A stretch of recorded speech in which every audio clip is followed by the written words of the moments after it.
Assalamualaikum warahmatullahi wabarakatuh. Nana, sekarang kita memasuki tema 7, subtema 1, peristiwa kebangsaan masa penjajahan di Indonesia. Pembelajaran keempat. Berbagai perlawanan terhadap penjajah terus mengalami kegagalan pada saat itu karena perlawanan masih bersifat kedaerahan, masih belum bersatu. Kemudian lahir sistem perjuangan baru yang dikenal dengan kebangkitan nasional. Adapun faktor-faktor gagalnya perjuangan bangsa Indonesia dalam mengusir penjajah adalah sebagai berikut. Yang pertama, perjuangan bersifat kedaerahan. Yang kedua, perlawanan tidak dilakukan secara serentak. Yang ketiga, masih bergantung pada pimpinan. Jika pemimpin tertangkap, perlawanan terhenti. Yang keempat, kalah dalam persenjataan. Yang kelima, Belanda menerapkan politik adu domba, divide et impera. Berdasarkan pengalaman tersebut, kaum terpelajar ingin berjuang dengan cara yang lebih modern, yaitu menggunakan kekuatan organisasi. Lahirnya organisasi-organisasi tersebut menandai lahirnya masa pergerakan nasional.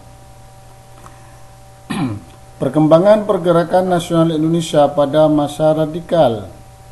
Pada masa pergerakan kebangsaan dibedakan menjadi 3, yaitu masa awal, yaitu perkembangan, masa pergerakan nasional, dan masa radikal dan masa moderat. Masa awal pergerakan nasional tahun 1900-an. Pada masa ini lahir banyak organisasi pergerakan seperti Budi Utomo, Serikat Islam Muhammadiyah, dan Industri Party. Salah satu organisasi yang besar pengaruhnya terhadap pergerakan nasional adalah Budi Utomo.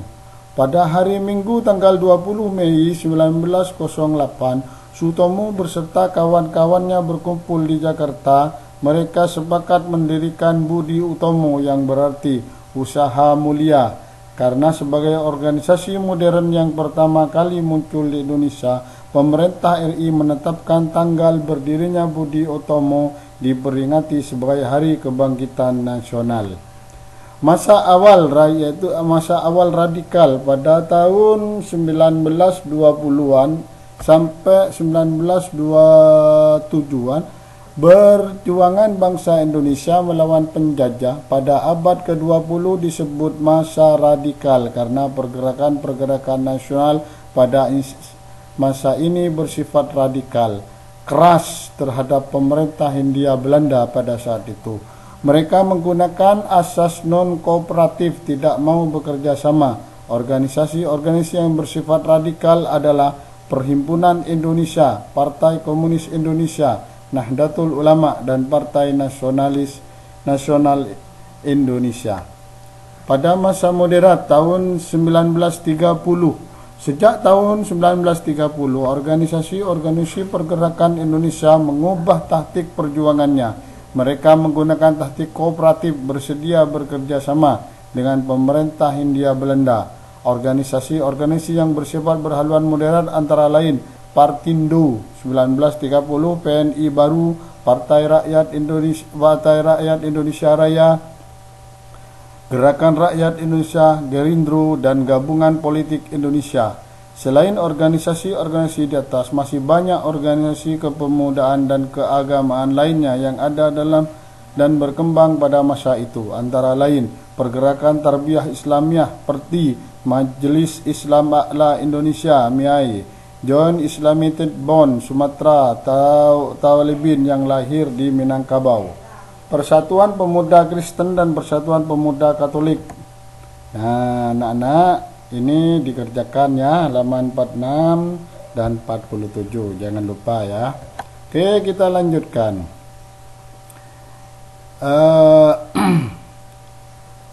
Ini adalah Dr. Sutomo, yang asal tokohnya ini yang mendirikan Budi Utomo, tokoh yang berasal dari Jawa Timur. Bentuk perjuangannya membentuk organisasi nasional pertama, yaitu Budi Utomo.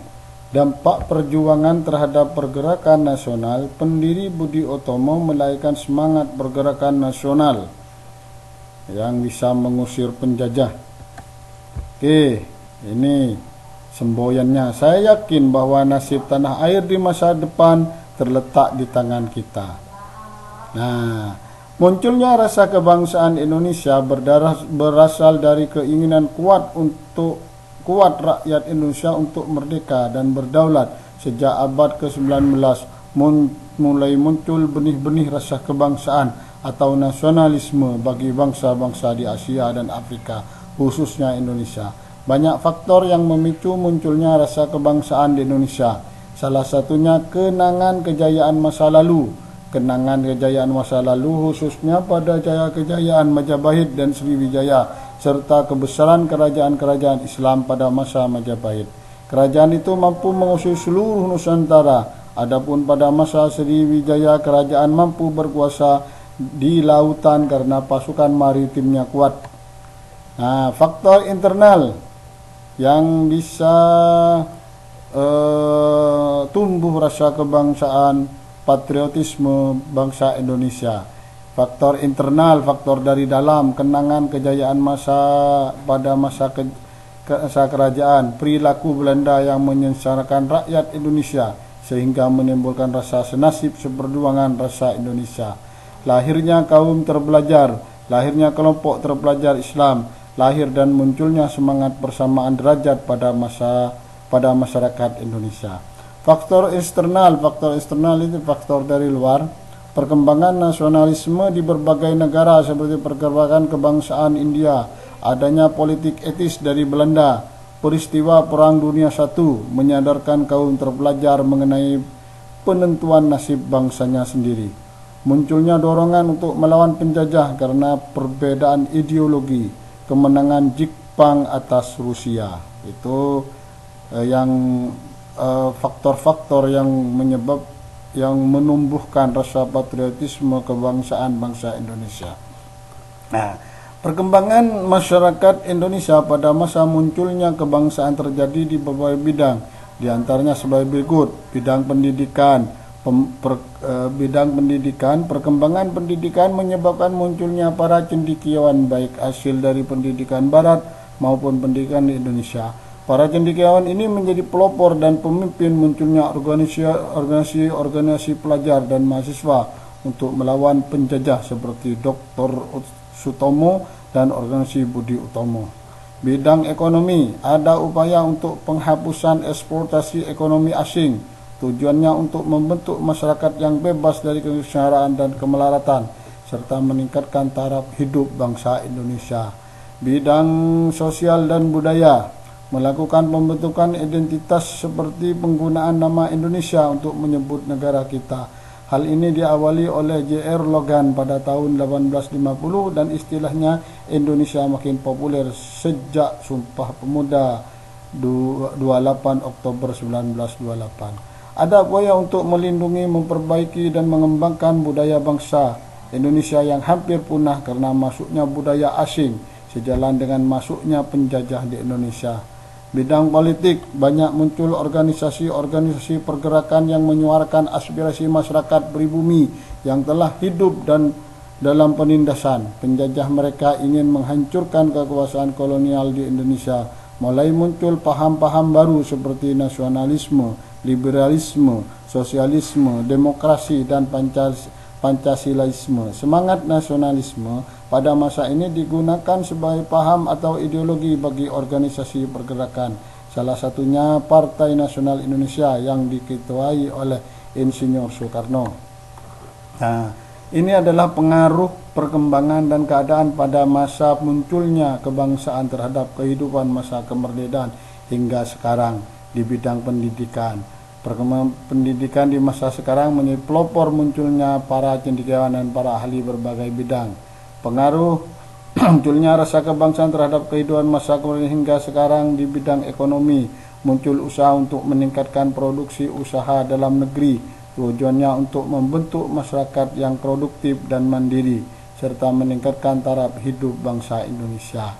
Di bidang politik, munculnya partai-partai politik wadah aspirasi, dan di bidang sosial budaya, ada upaya untuk melindungi, memperbaiki, dan mengembalikan budaya Indonesia yang hampir punah karena masuknya budaya asing di Indonesia. Nah, ini adalah Sumpah Pemuda. Ya, ini putusan Kongres Sumpah Pemuda yang menghasilkan ini ya. Yang pertama, kami putra dan putri Indonesia mengaku bertumpah darah yang satu, tanah air Indonesia. Kami putra dan putri Indonesia mengaku berbangsa yang satu, bangsa Indonesia. Kami putra dan putri Indonesia menjunjung bahasa persatuan, yaitu bahasa Indonesia. Nah, ini adalah Sumpah Pemuda yang pertama yang dilaksanakan pada tanggal 28 Oktober tahun 1928. Siapa pesertanya? Pesertanya adalah para pemuda dari berbagai daerah di Indonesia yang tergabung dalam organisasi politik, agama, budaya, dan lain-lain. Di manakah Kongres Pemuda dilaksanakan? Kongres Pemuda Indonesia II dilangsung di Jakarta tanggal 27 dan 28. Pusat penyelenggaraan kongres tersebut di Gedung Indonesia Club di Jalan Keramat Raya. Apakah hasil Kongres Pemuda 1? Kongres Pemuda 1 Indonesia adalah persiapan Kongres Pemuda Indonesia 2. Nah, apa hasil Kongres Pemuda 2? Menerima lagu Indonesia Raya ciptaan W.R. Supratman sebagai lagu kebangsaan Indonesia. Menerima Sang Merah Putih sebagai bendera Indonesia. Semua organisasi pemuda dilebur menjadi satu dengan nama Indonesia Muda. Diikrarkannya Sumpah Pemuda. Nah, tadi yang sudah kita bacakan itu adalah isi ikrar dari Sumpah Pemuda. Ya. Perbedaan antara satu suku dan suku lainnya terletak pada bahasa dan adat istiadatnya serta sistem kekerabatan.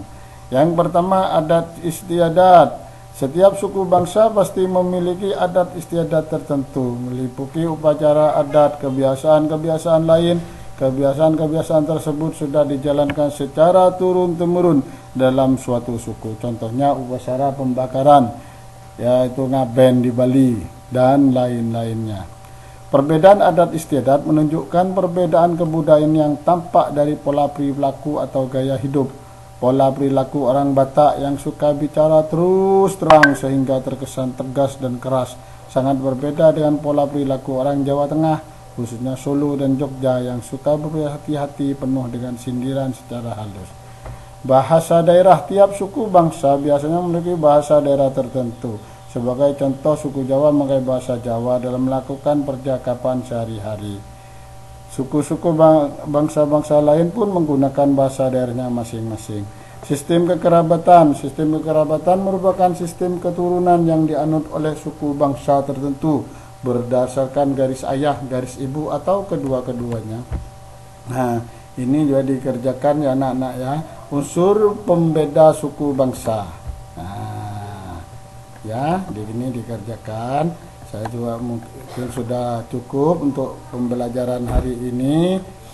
Saya akhiri, selalu